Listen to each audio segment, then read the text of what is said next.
भली आम राधाकांत मठरे मध्य एक अखंड दीप जलुचे।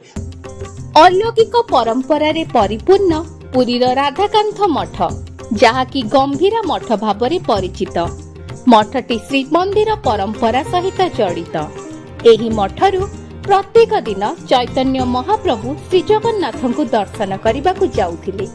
किंबदंती रहिछि जे मठरे जळी थाए एक अखंड दीप जहाँकि दीर्घ 500 वर्ष हेब जळुछि। प्रत्येक दिन मठरे करा जाए अखंड नाम कीर्तन। सबुठारु मुख्य कथा हेउछि श्री चैतन्य गंभीरारू सुडंग देई महाप्रभु को दर्शन पाई जाउथिले।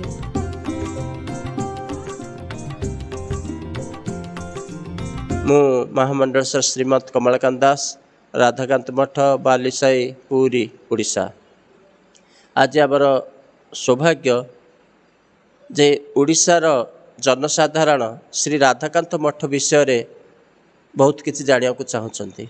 प्रकृत में राधाकांत मठर मुख्य जिनिस है गौर गंभीरा जोटि कि श्रीमद चैतन्य महाप्रभु रही तपस्या करुथिले एवं भक्त मान को दर्शन प्रदान करी भक्ति स्रोत रे प्रभावित करुथिले। श्रीमद चैतन्य महाप्रभु प्रत्येक दिन जगन्नाथ को दर्शन करने को जाउथिले। तांका सहित तांकर शिष्य माने भक्त माने समस्त को नेइकरी राधाकांत मठरू कीर्तन सह बाहरुथिले जगन्नाथ दर्शन करी आसुथिले। खाली एका जाउ नथिले, श्री राधाकांत मठरू कीर्तन सहित चैतन्य महाप्रभु जाउथिले। श्रीमद चैतन्य महाप्रभु थरे कार्तिक मासरे जगन्नाथ दर्शन करिया जाउथिले।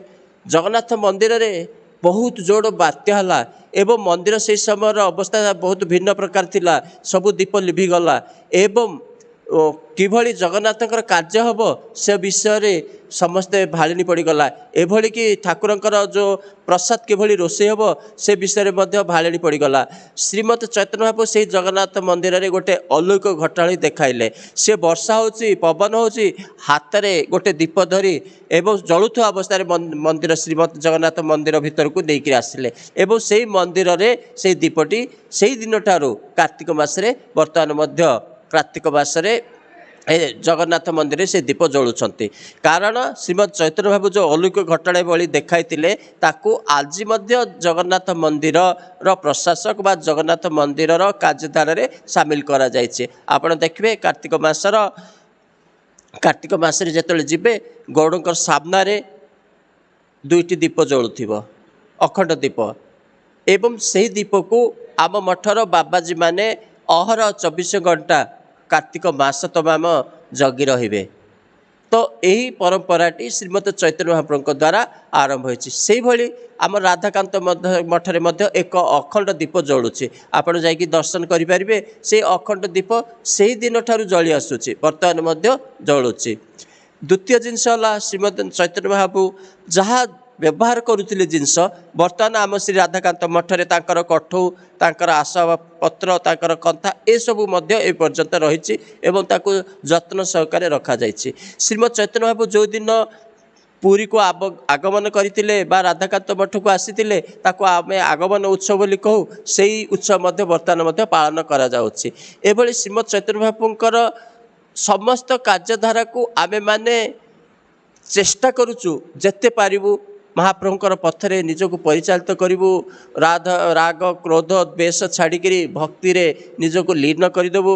हरे कृष्ण कृष्ण कृष्ण हरे हरे हरे राम राम राम हरे हरे यही महामंत्र जप करिकी निजको धन्य करदेबु।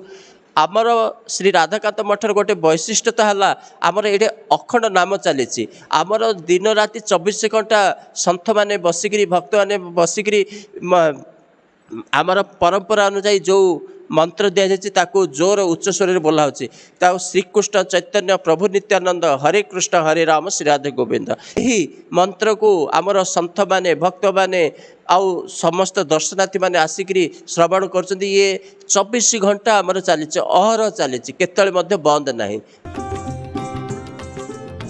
पुरी सत्य प्रकाश का रिपोर्ट लोकल 18।